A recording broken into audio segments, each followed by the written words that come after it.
Hello दोस्तों, आप सभी लोगों को स्वागत है हमारे इस YouTube channel Ankit Kumar first साल में क्वेश्चंस में।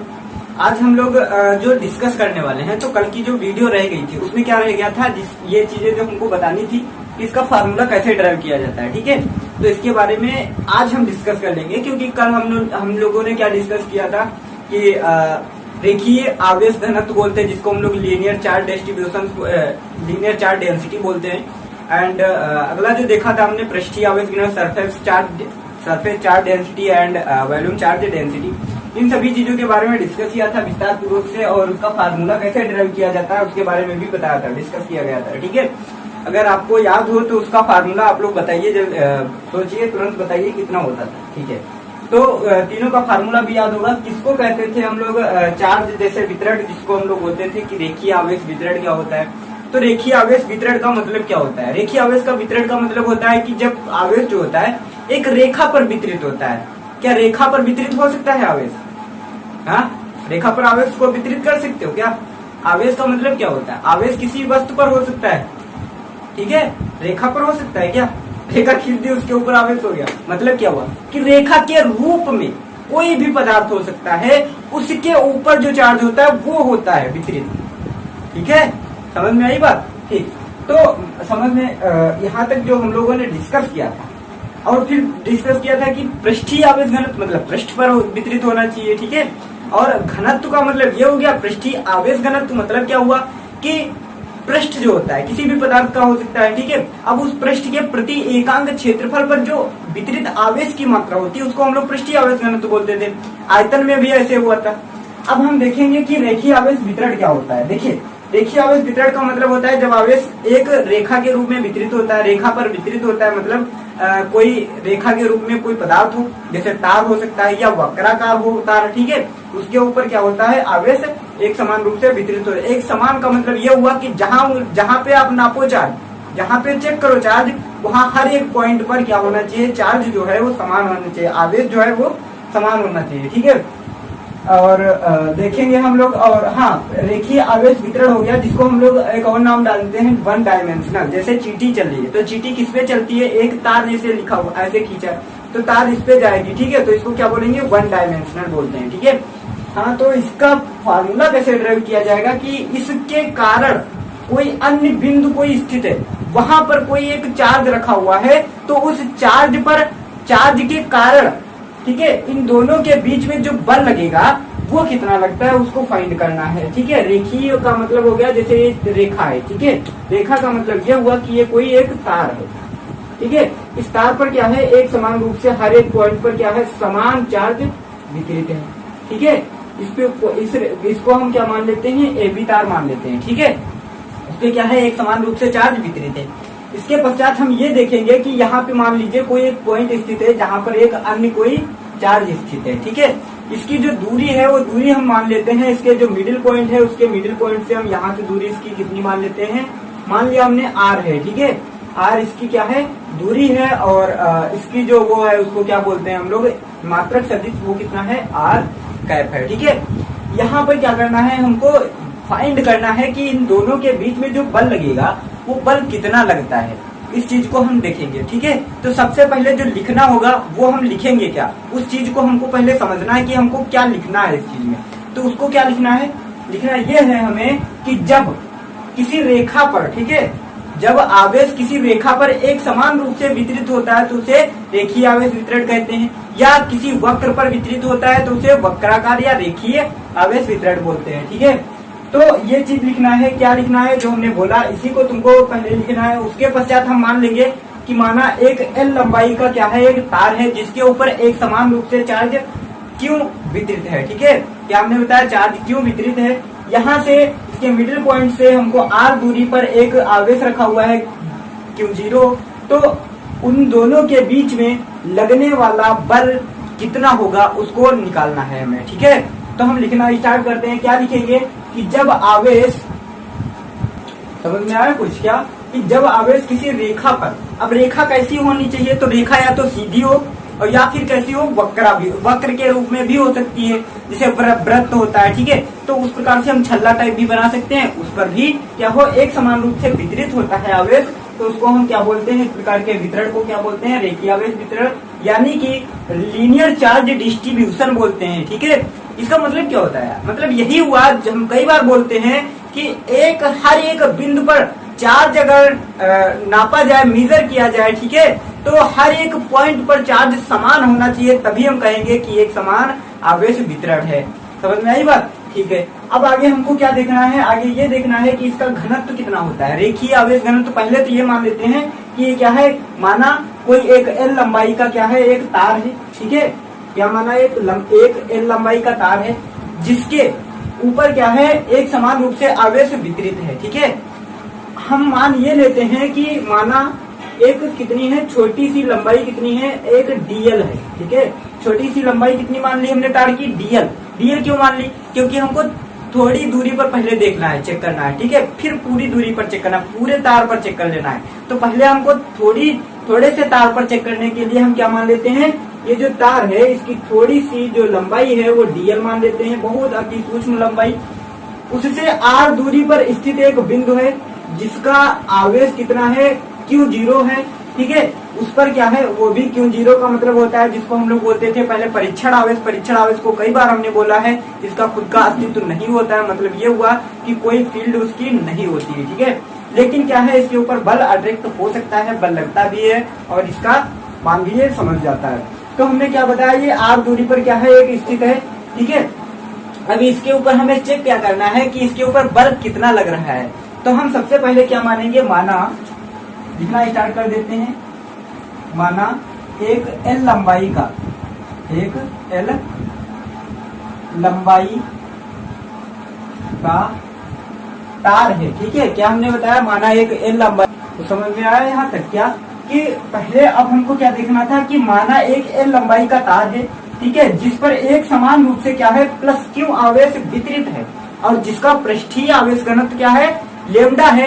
तो हम मानेंगे कि हमको क्या पूरे तार पर पहले ही निकालेंगे, नहीं हमको निकालना पूरा तार पता है कितना लंबा हो, यार तुमने मान रखा है लेकिन उसकी लंबाई टोटल तो तुमको पता नहीं, इसलिए हम छोटा सा एक टुकड़ा ले लेते हैं तार का। ठीक है, जिसकी लंबाई हम कितनी मान लेते हैं, एल मान लेते हैं। अब उस एल लंबाई पर जो आवेश की मात्रा होगी वो कितनी है, उसको पहले हम लिख लेंगे।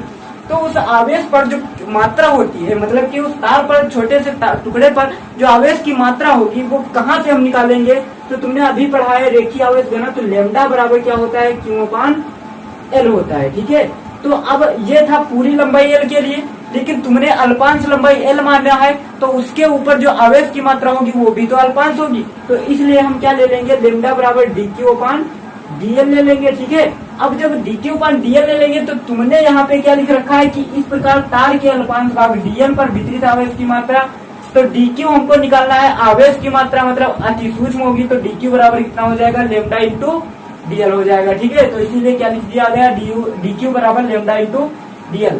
अब हम जो आगे देखेंगे वो क्या लिखना है कि इस, ठीक है, इस अल्पांश भाग के अल्पांश भाग, ठीक है, तार के अल्पांश भाग dl से r दूरी पर स्थित एक आवेश क्या है, प्लस q आवेश स्थित है। ठीक है, अब क्या करना है तुमको, इन दोनों आवेशों के बीच लगने वाला बल, तो क्या लिखेंगे हम, बिंदु आवेश पर, ठीक है, सतत आवेश वितरण के द्वारा इस जो ये दिखा है, क्या तुम्हें दिख रहा है, ये जो डीएल लंबाई का मतलब क्या हुआ कि अति सूक्ष्म भाग इतना मान लिया हमने। ठीक है, तो इस पर क्या सतत आवेश वितरित है। अब इस सतत आवेश वितरण के कारण क्या होगा कि एक अति सूक्ष्म आवेश अलग भी स्थित है, उन दोनों के बीच में जो बल लगने वाला है वो हमको फाइंड करना है कि कितना बल लगेगा।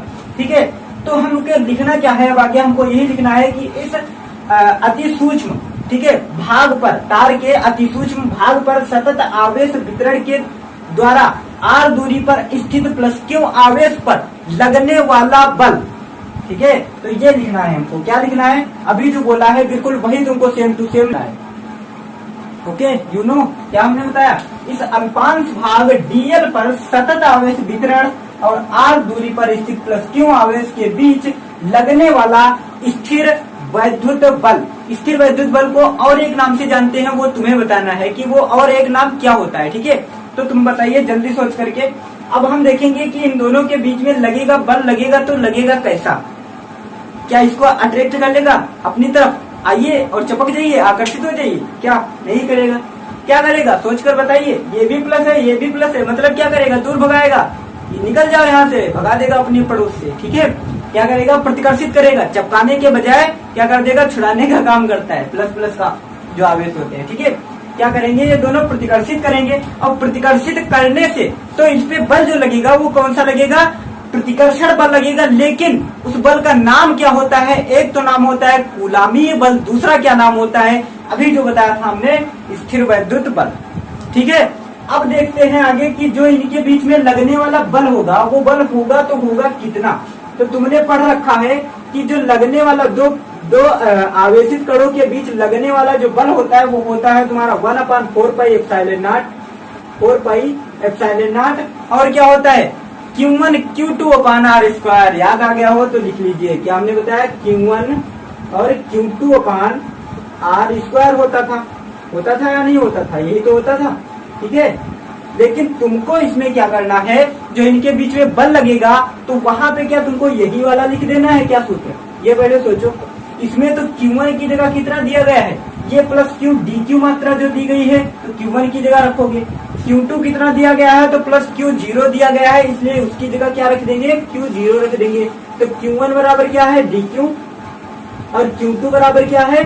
जिसको हम लोग बोलते हैं Q0, ठीक है, Q0 अपान r²। तो रहेगा ही रहेगा, ठीक है। इसके बीच में जो लगने वाला बल है वो कैसा बल है? तो उसको हम लिख लेते हैं इस प्रकार से। ये हो गया 1/4πε0, ये हो गया तुम्हारा dQ इंटू r Q0/r², ठीक है। और इसके जो सदिश होगा, इसमें जो बल लगेगा वो किधर की ओर लगता है? एक प्रतिकर्षण बल लगता है। इसके कारण हमें ये, ठीक है, तो इसके कारण क्या देखना है कि इसके ऊपर बल कौन सा लगेगा? प्रतिकर्षण का बल लगेगा या आकर्षण का? तो बल कौन सा होगा? प्रतिकर्षण का होगा, ठीक है। तो एक चीज बताइए, एक चीज इसमें छुट रही है, वो क्या छुट रहा है? सोच करके बताइए। मन में क्वेश्चन उठ रहा होगा कि बल को पूरा क्यों ले लिया गया है? बल भी तो अति सूक्ष्म लगना चाहिए। तार के पूरे तार पर जो बल लगेगा वो F होगा, लेकिन अति सूक्ष्म पर जो लगेगा वो तो DF मानना चाहिए। फिर तो DF मानो इसको, इसलिए ये क्या हो गया? DF हो गया, राइट। अब एक चीज बताइए, इसके जो मात्रा, इसके अब आगे देख लेंगे। तो आगे इसके क्या होना चाहिए? देखिए बल जो लगेगा, ठीक है, तो रेखीय वाले में क्या बल लगेगा? आपने अभी फार्मूला निकाला जो DF बराबर कितना आया था? DF बराबर कितना आया था? 1/4πε0 आया, ठीक है, 4πε0। और क्या आया था? dQ/d0 आया था, और अपान क्या आया था? r² आया, ठीक है। और क्या आया था? इसके मात्रक सदिश आ गया। अब हमको आगे जो बढ़ना है, वो अगला जो स्टेप करना है, वो अगला स्टेप क्या होगा उसको, उस स्टेप को भी समझना है, ठीक है। अब यहाँ पे देखिए DF बराबर क्या हो जाएगा? अब DF बराबर ये हो गया 1/4πε0, ठीक है। और क्या हो गया? DQ, और DQ बराबर कितना अभी निकाला था तुमने? DQ बराबर निकाला था, DQ बराबर जो आया था वो कितना आया था तुम्हारा? जिसको लेमडा और क्या आया था? D, जिसको कितना आया था? लेमडा क्या था यहाँ पे? पृष्ठीय आवेश, रेखीय आवेश घनत्व, ठीक है।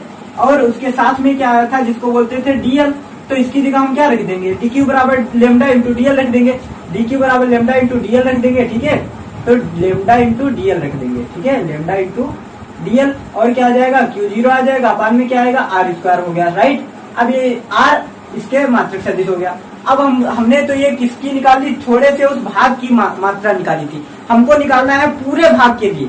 तो पूरे भाग के लिए क्या करेंगे हमको? तो क्या लिखेंगे? अतः संपूर्ण, ठीक है, संपूर्ण तार की लंबाई पर, ठीक है, लंबाई पर वितरित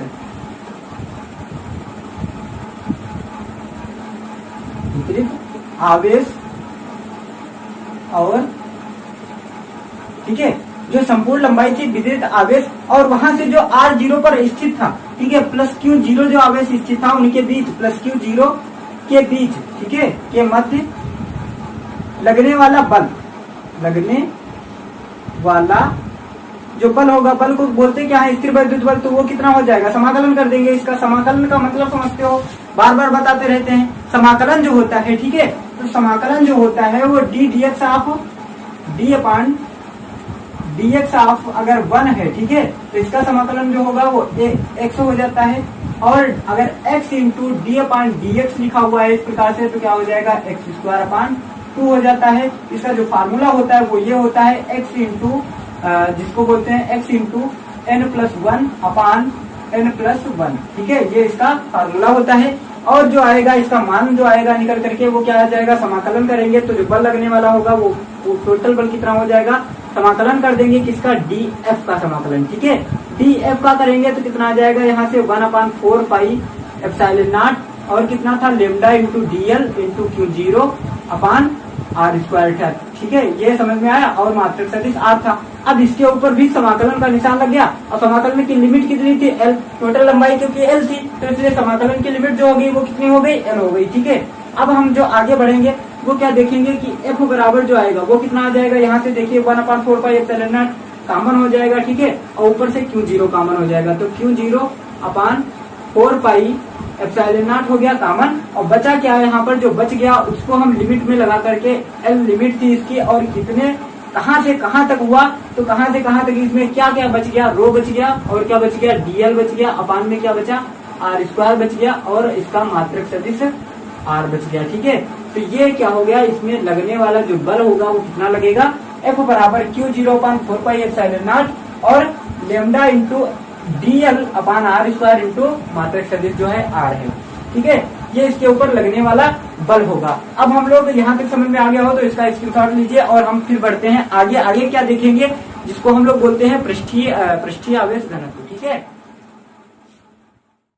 इसमें भी देखना है क्या है, सरफेस पृष्ठीय आवेश वितरण। ठीक है, तो ये इसमें से जो कुछ मेन पॉइंट था उसको हम नहीं लिखने वाले हैं, जो हमने पहले लिखाया था कि पृष्ठीय आवेश वितरण का मतलब क्या होता है कि जब आवेश क्या होता है किसी पृष्ठ पर, ठीक है, एक समान रूप से वितरित होता है तो उसको हम लोग बोलते हैं पृष्ठीय आवेश वितरण। अब जो मेन पॉइंट है वहां से हम स्टार्ट करते हैं। माना किसी पृष्ठ जो है, ठीक है, क्या है, एक मान लिया हमने क्या है, ये कोई पृष्ठ है, इस पृष्ठ पर क्या है, एक समान रूप से क्या है +Q आवेश वितरित है और इस +Q आवेश वितरण के कारण इसका जो एरिया है वो हम कितना मान लेते हैं, S है।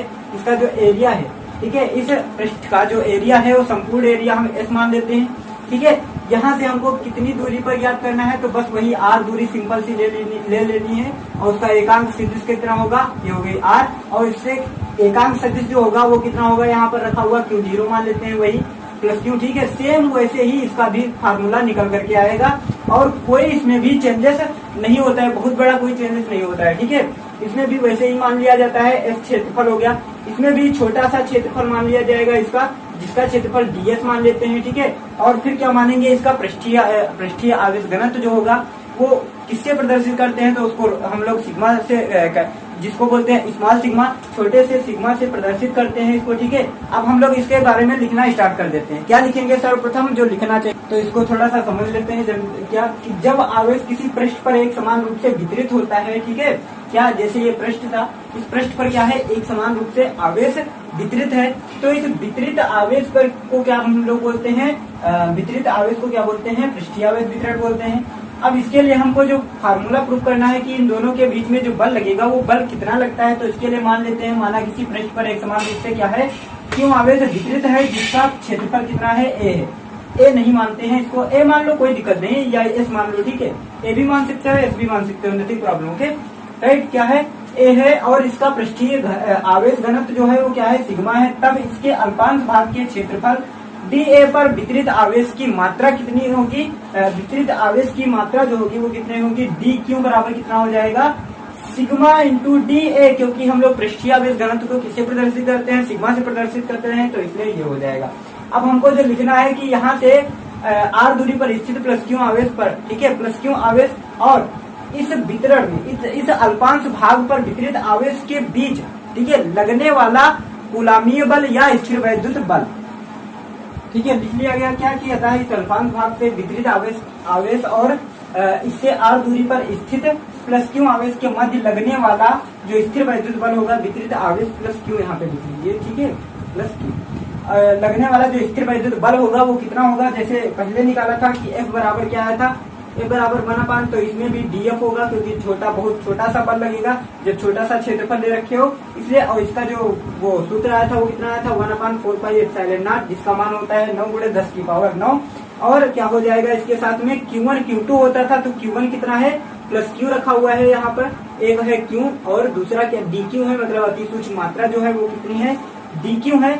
ठीक है, अति सूक्ष्म मात्रा जो है वो dq है, और इसके r दूरी पर स्थित जो है वो कितना है, q0 है, और इनके बीच की दूरी कितनी थी, r है, तो r का स्क्वायर कर दिया गया, और इसके जो मात्रक सदिश होगा वो कितना होगा, r इंटू हो जाएगा। ठीक है, अब क्या हम लिख लेंगे, अब तो इसके ऊपर जो लगने वाला पृष्ठीय आवेश घनत्व था वो बल कहाँ तक हो गया, dF बराबर 1/4πε0 इंटू dq इंटू q0/r² हो गया। ठीक है, अब एक चीज देखिए इसमें क्या कि तुमने dq बराबर क्या मान रखा, इसमें dq बराबर क्या माना था, dq बराबर जो आया था तुम्हारा कितना आया था, जिसको हम लोग बोलते थे सिग्मा, और सिग्मा के साथ में क्या आया था तुम्हारा d इंटू ए आया था। ठीक है, तो इसकी जगह हम क्या रख देंगे, ये वाला मान dq की जगह हमको पुट कर देना है, तो dF बराबर जो आएगा वो कितना आ जाएगा 1/4πε0, और कितना आ जाएगा रो इंटू DA Q0, ठीक है, अपान r² हो गया, और साथ में क्या आएगा, मात्रक सदिश भी आ जाएगा। ठीक है, अब हमको देखना यह है कि जो संपूर्ण क्षेत्रफल था, उस संपूर्ण क्षेत्रफल के कारण जो होगा, संपूर्ण क्षेत्रफल पर आवेश जो वितरित था उस पर उसके कारण और जो दूरी पर स्थित था, उन दोनों में क्या करना है, देखेंगे कि बीच में जो बल लगेगा वो टोटल बल कितना लगेगा। ठीक है, तो क्या लिखेंगे, अतः इसके संपूर्ण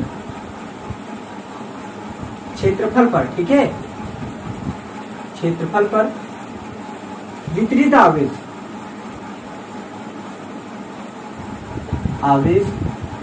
और प्लस Q0 आवेश के बीच लगने वाला बल, ठीक है, के बीच लगने वाला बल, कौन सा बल, स्थिर वैद्युत बल। ठीक है, तो लगने वाला जो बल होगा वो कितना आ जाएगा, F बराबर समाकलन कर देते हैं, तो समाकलन जो करेंगे वो इस पर लगाएंगे, और समाकलन जो इस पर लगाएंगे वो कितना हो जाएगा, तो F का लगाएंगे, ठीक है, DF का हो जाएगा, बराबर किस पर लगाना पड़ेगा हमको, 1/4πε0, और क्या था साथ में रो इंटू DA अपान इंटू Q0 अपान कितना था, r² था, और साथ में जो मात्रक सदिश है वो r है। ठीक है, अब इसका जो अगला स्टेप होगा वो कौन सा होना चाहिए कि इसके कारण जो संपूर्ण बल आएगा वो संपूर्ण बल कितना हो गया तुम्हारा DF, मतलब क्या हुआ कि 1/4πε0 कॉमन ले लेंगे, साथ में Q0 आ जाएगा। ठीक है, तो इतना हमने क्या ले लिया, कॉमन ले लिया, बच क्या गया यहाँ से, रो इंटू DA बचा, और क्या बचा, अपान में r² बच गया। ठीक है, लिमिट कहाँ से कहाँ थी, तो लिमिट पूरे आयतन के क्षेत्रफल के कारण है, और साथ में क्या है, मात्रक सदिश है। ठीक है, तो ये जो हो गया इसके कारण बल लगेगा। ठीक है, जो बल लगेगा क्षेत्रफल पर, पूरे क्षेत्रफल पर वितरित आवेश और वहां पे जो स्थित आवेश है, उन दोनों के बीच में जो कुल बल लगेगा वो कितना लगेगा, F बराबर Q0/4πε0, और इंटू में जो लिखेगा ये सिग्मा हो गया, और इंटू DA इंटू r² हो गया अपान में, और यहाँ पे जो r लिखा है तो कहाँ लिख दोगे, बेन का मतलब ये हुआ कि जहाँ, ठीक है, जहाँ क्या है r बराबर क्या है, r जो कैप लिखा है क्या है, मात्रक सदिश है। ठीक है, मात्रक सदिश, और जो यहाँ पर कितना है 1/4πε0 है, 1/4πε0 बराबर मान कितना होता है, 9 × 10⁹ ठीक है, न्यूटन प्रति मीटर स्क्वायर होता है या क्या होता है देख लेना। अब क्या है, F बराबर इतना हो गया। ठीक है, इसका मान जो होता है ये हम रख देते हैं इसकी जगह, राइट। अब यहाँ तक समझ में आ गया। ठीक है, अब हम लोग देखते हैं आगे, तो अब इसको भी देख लेते हैं। क्या आयतन आवेश वितरण जिसको हम लोग बोलते हैं, तो इसको बोलते किस लिए है, क्योंकि आयतन पर क्या होता है, आवेश एक समान रूप से वितरित होता है, इसलिए आयतन आवेश वितरण बोलते हैं। ठीक है, तो इसके लिए हमने क्या लिख दिया कि जब किसी पदार्थ के आयतन पर एक समान रूप से आवेश वितरित होता है, तो इस प्रकार वितरित आवेश को क्या बोलते हैं हम लोग, आयतन आवेश बोलते हैं, आयतन आवेश वितरण बोलते हैं। ठीक है, क्या है, जैसे ये हमने पदार्थ एक मान रखा है, इस पदार्थ कोई भी टेढ़ा मेढ़ा बना सकते हो आप भी। ठीक है, तो क्या है, पदार्थ है, अब इस पदार्थ में क्या है कि हमने मान लिया एक समान रूप से क्या है, आवेश प्लस Q वितरित है, जिसका टोटल वॉल्यूम जो है, टोटल आयतन जो है कितना मान लिया हमने, V मान लिया है। ठीक है, और इसका जो यूनिट जिसको हम लोग बोलते हैं यूनिट ऑफ चार्ज, तो वो कितनी हमने मान ली है, यहाँ पर टोटल यूनिट ऑफ चार्ज जो है वो प्लस Q है, लेकिन इस अल्पांश से जो भाग ले लिया हमने, छोटा सा भाग, इसके कितनी यूनिट ऑफ चार्ज जो है वो कितना है, dQ है, और इसका अल्पांश भाग जो है वॉल्यूम ऑफ dV है, राइट। यहाँ तक समझ में आ गया। ठीक है, अब आगे एक चीज और देखना है कि यहाँ से हमको r दूरी पर स्थित एक कौन है, प्लस Q रखा हुआ है। अब इस प्लस Q पर क्या है, हमको प्लस Q आवेश और इनके दोनों के बीच में जो लगने वाला बल है, उस बल को हमको फिर से फाइंड करना है। तो उसके लिए हमने क्या मान लिया कि माना किसी पदार्थ का आयतन वो है V है, तथा इस पर वितरित आवेश की मात्रा Q है। ठीक है, कितनी है, Q है, और इसका जो आयतन आवेश घनत्व है वो कितना है, रो है। ठीक है, तो आयतन आवेश घनत्व को तुम लोग पता होगा किससे प्रदर्शित करते थे, तो रो से प्रदर्शित करते थे। ठीक है, ठीक है, तो इसे किससे प्रदर्शित करते थे, रो से प्रदर्शित करते थे। तो इसके लिए हमने क्या मान लिया, एक छोटा सा टुकड़ा ले लिया, तो उसको बोलते हैं, इसके लिए अल्पांश भाग के आयतन कितना मान लिया हमने, डीवी मान लिया है। ठीक है, पर जो वितरित आवेश की मात्रा है, उस आवेश की मात्रा को हमने क्या मान लिया है, डीक्यू मान लिया है, और ये किसके बराबर है, तो रो इंटू डीवी के बराबर है। राइट, यहाँ तक समझ में आ गया। ठीक है, अब हमको एक चीज देखना है कि इन दोनों के बीच में लगने वाला बल कितना होगा। तो उस बल के लिए हमें क्या मानना पड़ता है, इसको जो लिखना है वो क्या लिखेंगे, अतः इस अल्पांश भाग के, ठीक है, इस अल्पांश, ठीक है, अल्पांश भाग के आयतन पर वितरित आवेश की मात्रा पर वितरित, ठीक है, वितरित आवेश की मात्रा, वितरित आवेश और r दूरी पर स्थित, r इससे r दूरी पर स्थित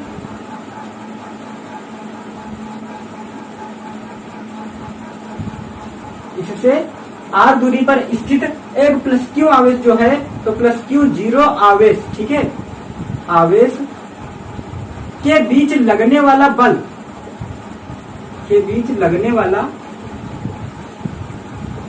कौन सा बल, स्थिर वैद्युत बल। ठीक है, स्थिर वैद्युत बल, तो वो कितना होगा, जो दोनों के बीच में लगने वाला बल होगा, वो बल कितना होता है, तो बार बार बताते हैं कि उसको डीएफ मान लेते हैं, छोटी सी मात्रा होती है इसलिए, और बराबर किसके होगा, 1/4 पाई एप्सिलॉन नॉट के, और क्या होता है साथ में, तो उसको हम लोग बोलते हैं Q1 इंटू Q2 होता है, बार बार बोलते हैं। तो Q1 Q2 की जगह हमें Q1 की जगह कितना है, देखिए DQ रखा हुआ है, तो रख देंगे DQ, और Q2 की जगह Q0 है। ठीक है, और अपान में R स्क्वायर, क्योंकि इसकी दूरी है और इसका जो मात्रक सदिश है वो कितना है, R है। राइट, अब हमको एक और चीज देखना है कि इसमें जो DQ लिखा है, ये DQ बराबर किसके है, यहाँ से देखिए, तो DQ बराबर कितना है, रो इंटू DV है। ठीक है, तो इसका मान किस में रख देंगे, इसमें रख देंगे।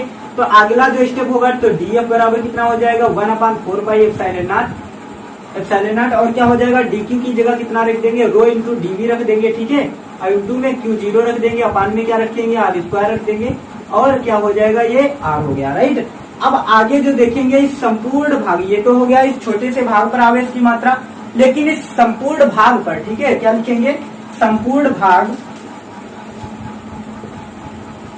संपूर्ण भाग, ठीक है, के आयतन